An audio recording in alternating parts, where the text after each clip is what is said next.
October 3న ప్రధానమంత్రి మోదీ నిర్వహించిన నిజామాబాద్ సభ. అక్కడ ప్రధానమంత్రి మోదీ ఒక బాంబు లాంటి వార్తను పేల్చారు. అక్కడ పసుపు బోర్డు, జాతీయ పసుపు బోర్డు ఏర్పాటు చేసినందుకు పసుపు రైతుల యొక్క ఆనందానికి అవధులు లేవు. ఈ పసుపు బోర్డు ఏర్పాటు చేయటం వల్ల ధర్మపురి అరవింద్ మరొకసారి ఘన విజయం సాధిస్తాడని, దీని ప్రభావము కేవలం ఉమ్మడి నిజామాబాద్ జిల్లాపైనే కాకుండా ఉమ్మడి ఆదిలాబాద్, ఉమ్మడి కరీంనగర్, ఉమ్మడి వరంగల్, ఉమ్మడి రంగారెడ్డిపై కూడా ప్రభావం పడుతుందని విశ్లేషకులు భావిస్తున్నారు. రైతుల ఆనందంతో ఈ పసుపు మొక్కలను కింద దుంపతో సహా తీసుకొచ్చి ప్రధానమంత్రి చేతికిచ్చారు. ఇక అక్కడితో ఆగకుండా ఈ పసుపు కొమ్ములతో ప్రత్యేకంగా దండ కట్టి ఆ పసుపు కొమ్ముల దండతో ప్రధానమంత్రిని అలంకరిస్తే ఇక ఆయన ఆనందానికి అవధులు లేవు. చాలా సంతోషించాడు ప్రధానమంత్రి. హల్దీ కే మాల అని చెప్పి ఆయన ఎంతో గర్వంగా దాన్ని ఎక్కువసేపు ఉంచుకున్నాడు. ఈ వార్తను చెప్పే ముందు ఒక గొప్ప రహస్యం నా దగ్గర ఉంది, చెప్పమంటారా అని చెప్పి సభకు హాజరైన ఆ కార్యకర్తల్ని ప్రజలు అడిగారు. అందరూ ముక్తకంఠంతో చెప్పండి అని అరిచారు. మధ్యలో ప్రధానమంత్రి మోదీ ఆయన మిత్రులారా అని తెలుగులో సంబోధించటం అనేది ఒక విశేషం. ఆయన రహస్యం ఏం చెప్పాడంటే అది కేసీఆర్కు సంబంధించిన రహస్యం. 2020 నవంబర్లో గ్రేటర్ హైదరాబాద్ నగరానికి ఎన్నికలు జరిగినాయి. ఆ ఎన్నికల్లో 48 సీట్లు భారతీయ జనతా పార్టీ కైవసం చేసుకుంది. బీఆర్ఎస్ పార్టీ కేవలం 44కే పరిమితమైంది. ఇటువంటి సమయంలో వాళ్ళు గ్రేటర్ హైదరాబాద్ని మేయరు కైవసం చేసుకోవటం కష్టం. ఫలితాలు రాగానే కేసీఆర్ ప్రధానమంత్రి మోదీ ఇంటర్వ్యూ తీసుకుని వెళ్ళి ఢిల్లీలో కలిశాడు. ఢిల్లీలో కలిసి ముందు ఆయన్ని గొప్ప పెద్ద శాల్వాతో సత్కరించి, మామూలుగా వినయ విధేయతలు కాదు, అతి వినయం. ఇక ఆయన్ని ముందు పొగడ్తలతో ముంచేశాడు మోదీని. నీ అంతటి వాడు లేడు, నీ నాయకత్వంలో దేశము పరుగెడతా ఉంది, ప్రపంచ దేశాలు, అభివృద్ధి చెందిన దేశాలు, అమెరికా, కెనడా, రష్యా లాంటి దేశాలు కూడా గడగడలాడుతున్నాయి నిన్ను చూస్తే అని చెప్పి పొగడ్తలతో ముంచెత్తిన తర్వాత, నేను ఎన్డీఏలో భాగస్వామి అవుతాను, మా టీఆర్ఎస్ పార్టీని ఎన్డీఏలో చేర్చుకోండి అని చెప్పాడు. చెప్పి నేను ఎన్డీఏలో చేరుతున్నాను కనుక మీరు మాకు గ్రేటర్ హైదరాబాద్లో మీ 48 కార్పొరేటర్లు మద్దతు ఇచ్చి మేము మేయర్గా ఉంటాం, మీరు కావాలంటే డిప్యూటీ మేయర్గా ఉండండి మీరు బీజేపీ తరపున అని చెప్పి ఆయన ఒక ప్రతిపాదన ఇస్తే, మేము తెలంగాణ ప్రజలను మోసం చేయము అని చెప్పి ప్రధానమంత్రి మోదీ గంభీర స్వరంతో, మీతో మేము పొత్తు పెట్టుకోం, మీది అవినీతి పార్టీ, మీరు మాకు వద్దు, మా ఎన్డీఏలోకి మిమ్మల్ని భాగస్వామిగా తీసుకుంటే మా కూటమి కలుషితమైపోతుంది, అవినీతిమయమైపోతుంది, మీరు మాకు వద్దు, మీరు దారి మీరు చూసుకోండి అని చెప్పి పంపించాడు. కేసీఆర్ అసంతృప్తితో వచ్చిన పని జరగలేదు, పెద్ద శాలువ కప్పాను, పొగడ్తలతో ముంచాను, ఆయన కరగలేదు, ఈయన మామూలోడు కాదులే అని చెప్పి వెళ్ళిపోయాడు, వచ్చేసాడు హైదరాబాద్కి. ఇక అయిన తర్వాత ఇక్కడ 2021 సంవత్సరంలో కొంతమంది టీఆర్ఎస్ నాయకులతో కేటీఆర్ ముఖ్యమంత్రి అవ్వడానికి అన్ని అర్హతలు ఉన్నాయి, కేటీఆర్ని ముఖ్యమంత్రి చేయాలని కొంతమందితో ప్రకటనలు ఇప్పించడం ప్రారంభించాడు. ఆ సమయంలో ఈటెల రాజేందర్ ఈయన ఏం చేశాడని కేటీఆర్ ముఖ్యమంత్రి అవుతాడు?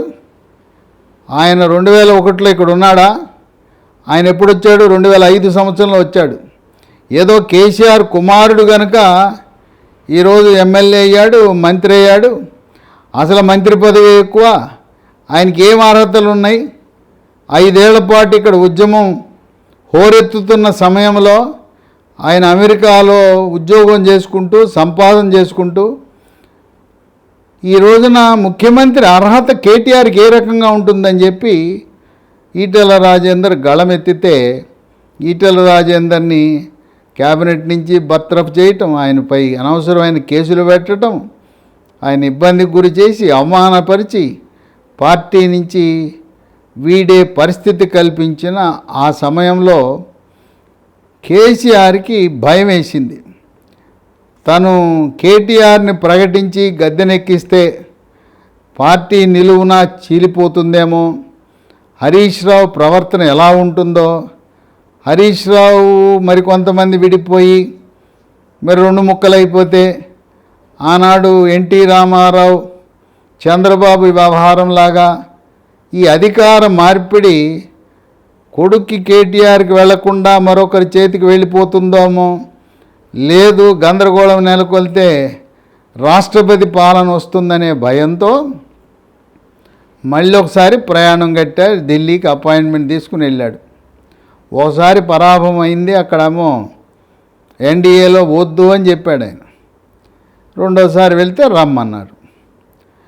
వెళ్ళిన తర్వాత నేను ఇంకా నా వయసు అయిపోయింది, మరి ఇంతకాలం చేశాను, కొద్దిగా రాజకీయాల్లో కొంచెం విశ్రాంతి తీసుకుందాం అనుకుంటున్నాను. నేను నా కుమారుణ్ణి బాధ్యతలు చేపట్టమని చెబుదాం అనుకుంటున్నాను. ఆయన్ని ముఖ్యమంత్రి చేద్దామనే ఆలోచన నాకుంది. మీరు ఆశీర్వదించాలి, మీరు దీవించాలి. నేను హైదరాబాద్ వెళ్ళి కేటీఆర్ని మీ దగ్గర పంపిస్తా, మీరు అతన్ని మనస్ఫూర్తిగా ఆశీర్వదించండి అని చెప్పి కోరాడు. అదేందయ్యా కేసీఆర్, ఇదేమన్నా రాజరికమా? నువ్వేమో రాజువా? నీ కుమారుడు ఏమన్నా యువరాజా? అసలు మనం ఎవరో ముఖ్యమంత్రులు నిర్ణయం చేయడానికి? ప్రజలు ఉండారు, శాసనసభ్యులు ఉండారు, వాళ్ళకి కావాల్సిన వాళ్ళని ఎంపిక చేసుకుంటారు. కానీ నువ్వు ఈ రాజరికపు రోజుల్లో ఉన్నావు. మేము దానికి పూర్తిగా వ్యతిరేకం, కుటుంబ పాలనకు మేము వ్యతిరేకము. పైగా మీ పార్టీ అవినీతి పార్టీ, అవినీతి మరకబడిన పార్టీ. మీపై పెద్ద చిట్ట అవినీతి చిట్ట మా దగ్గర ఉంది. దర్యాప్తు సంస్థలు ఈడీ, సిబిఐ అన్నీ కూడా మాకు తెలియపరిచారు. కనుక నీ కుమారుడికి ఎటువంటి అర్హత లేదు. వారసత్వానికి, కుటుంబ పాలనకు మేము పూర్తిగా వ్యతిరేకం. కాంగ్రెస్ పార్టీని కూడా అది కుటుంబ పార్టీ, వారసత్వ పార్టీ, అవినీతి పార్టీ అని మేము వ్యతిరేకిస్తున్న తరుణంలో నేను దాన్ని సమర్థించను. నువ్వు పెట్టాలనుకుంటే పెట్టు, జరిగేదేదో జరుగుతుంది. చట్టం పని చట్టం చేస్తుంది, రాజ్యాంగం పరంగా ఏం జరగాలో జరుగుతుందని చెప్పాడు. అంటే ఆయన కేటీఆర్ను ముఖ్యమంత్రి చేయటానికి ఏమాత్రం అంగీకరించాల. కేసీఆర్ వ్యూహం ఏంటంటే, ఏమైనా ఇక్కడ గందరగోళం వస్తే గవర్నర్కు చెప్పి ఏదైనా గవర్నర్ ద్వారా ఏదైనా లబ్ధి పొందొచ్చు, సంక్షోభం వస్తే అనే ఆలోచనతో వెళ్ళాడు.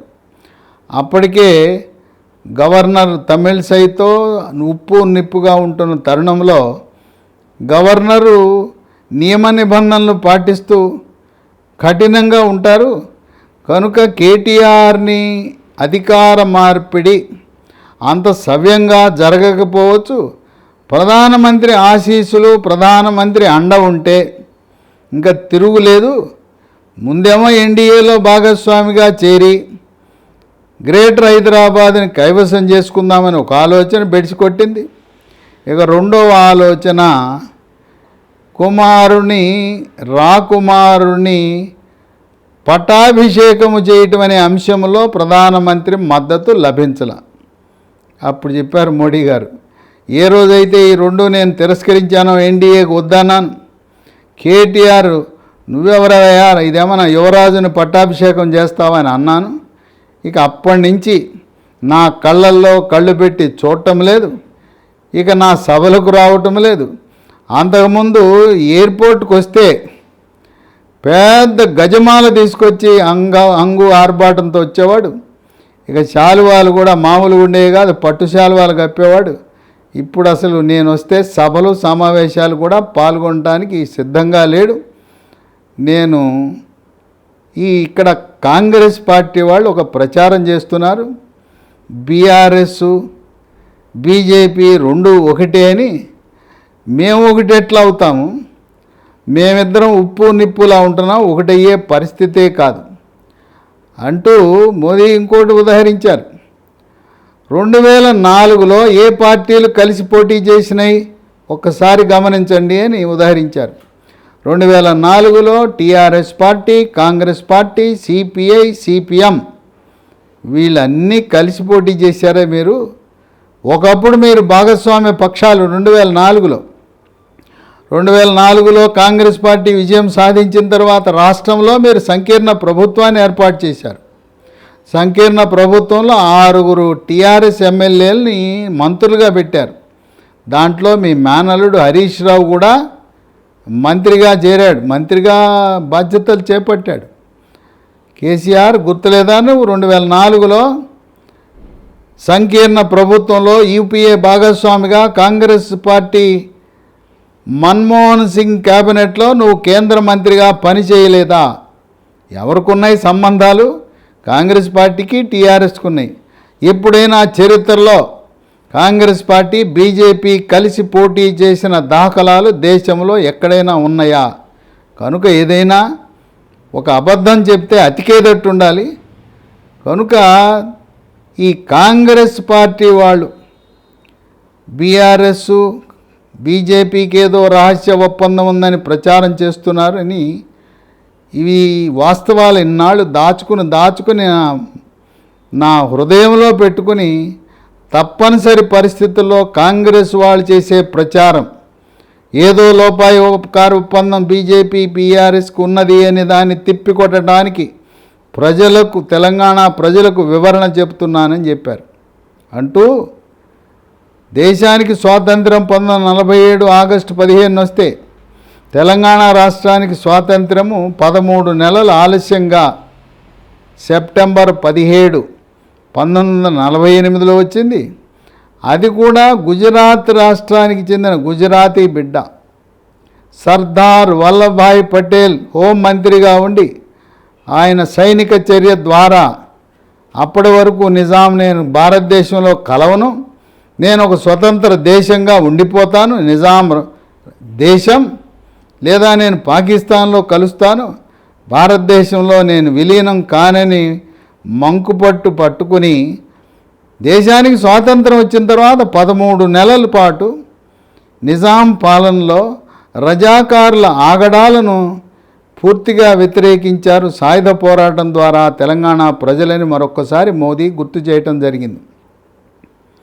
ఆ విధంగా పటేలు తెలంగాణ రాష్ట్రానికి స్వాతంత్రం ఇస్తే ఈరోజు మళ్ళీ నేను గుజరాతీ బిడ్డగా తెలంగాణ రాష్ట్ర అభివృద్ధికి కంకణబద్ధుడై ఉన్నాను.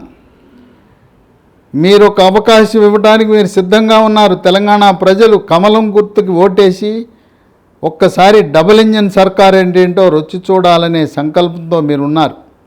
రాష్ట్రంలోనూ కేంద్రంలోనూ ఒకే పార్టీ అధికారంలో ఉంటే అభివృద్ధి రెట్టింపు జరుగుతుంది. డబుల్ ఇంజిన్తో రైలు ఎంత స్పీడ్గా పరిగెత్తుతుందో సంక్షేమ అభివృద్ధి కార్యక్రమాలు కూడా అంతే వేగంగా పరిగెడతాయి అని చెప్పి గుజరాతీ బిడ్డలుగా సర్దార్ వల్లభాయ్ పటేలు, నేను, మోదీ మేమిద్దరం కూడా తెలంగాణ రాష్ట్ర అభివృద్ధికి సంక్షేమానికి కంకణబద్ధులై ఉన్నామని చెప్పాడు.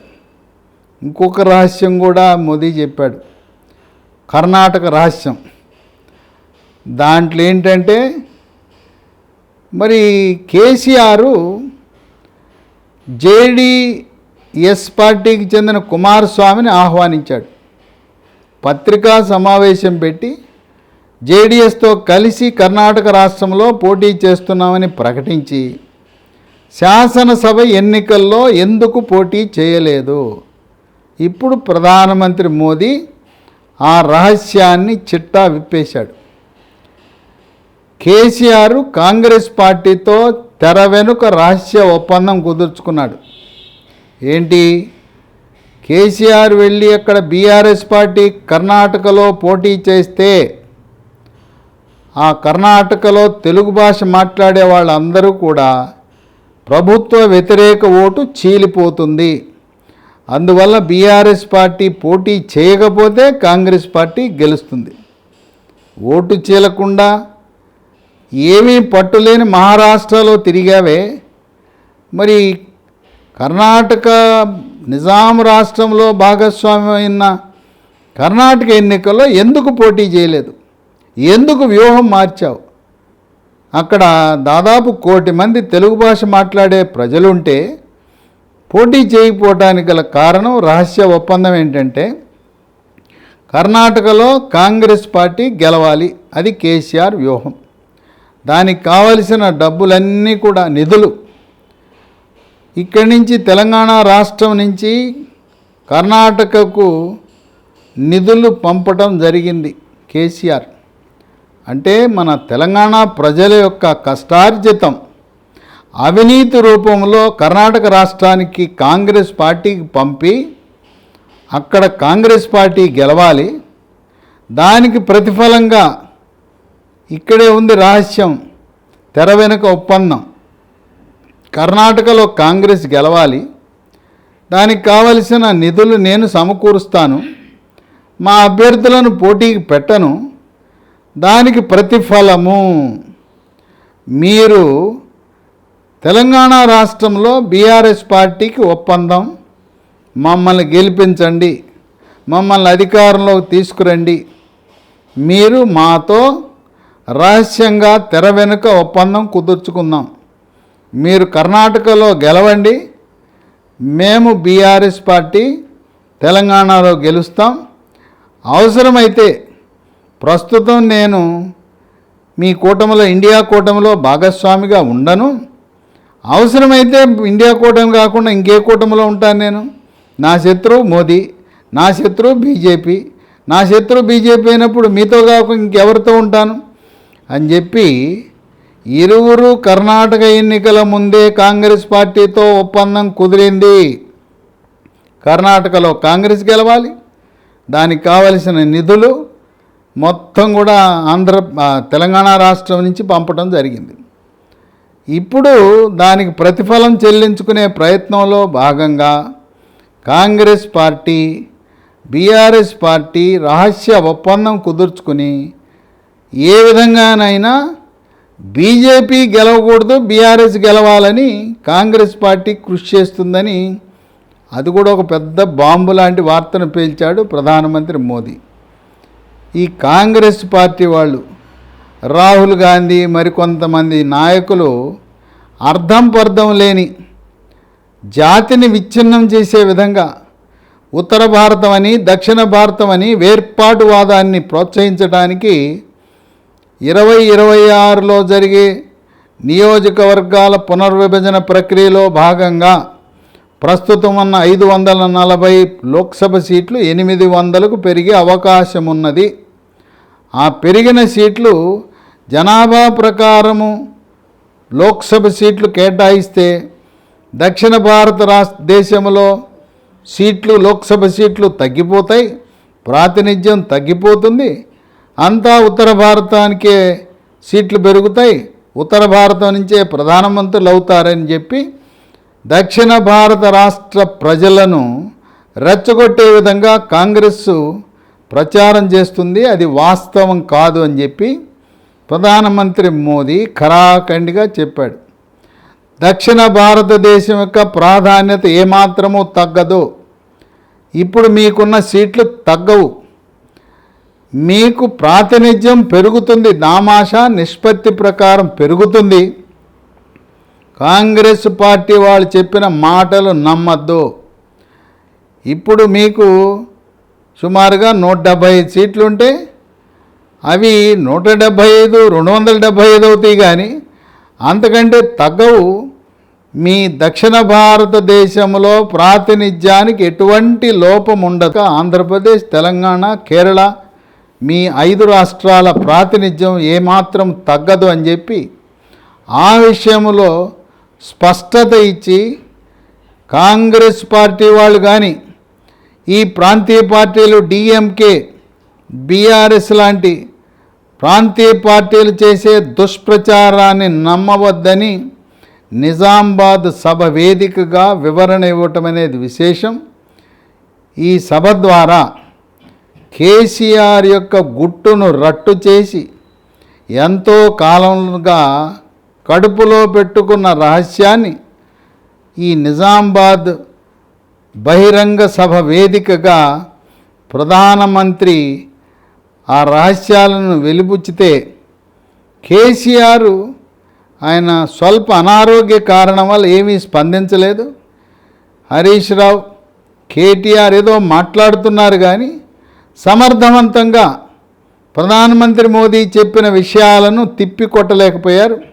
వాళ్ళు వివరణ ఏమిస్తారు? వాస్తవాలు. ఎన్డీఏలో చేరతామని అడగటం వాస్తవం కాదా?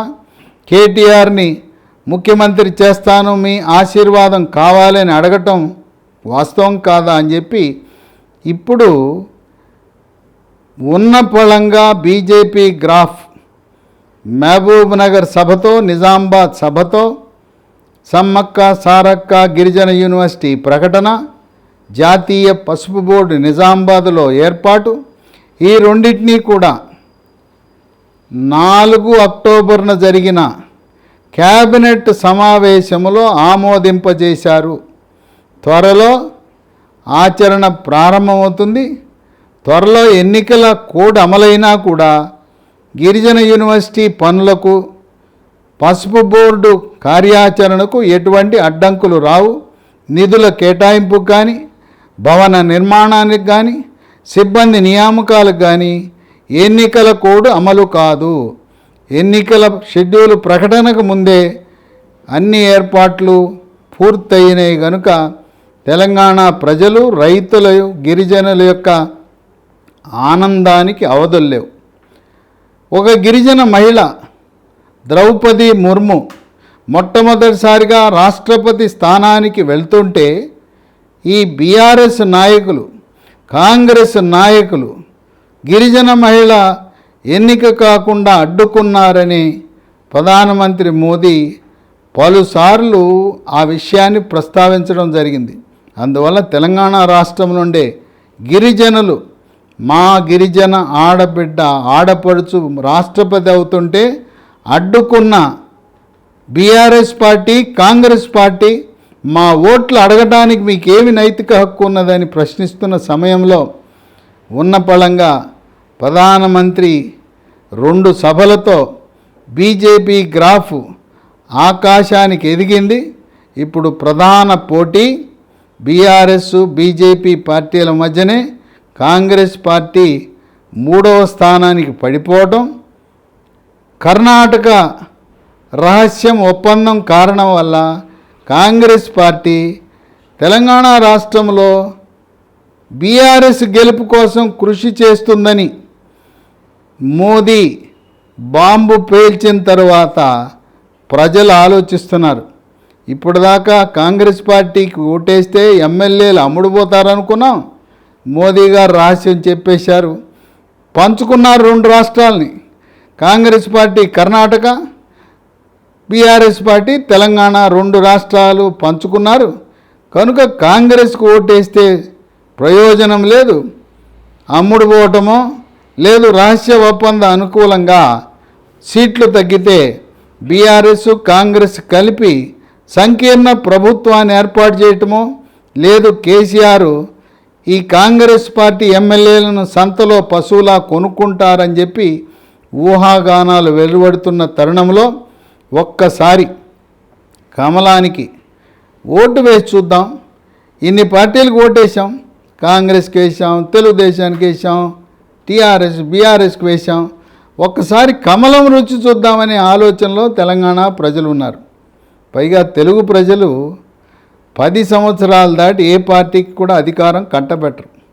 అది తెలుగుదేశమైనా, కాంగ్రెస్ పార్టీ అయినా గత 60 సంవత్సరాలుగా 10 సంవత్సరాలు దాటి 2 టర్ములు దాటి ఏ పార్టీకి అధికారము కట్టబెట్టలేదు.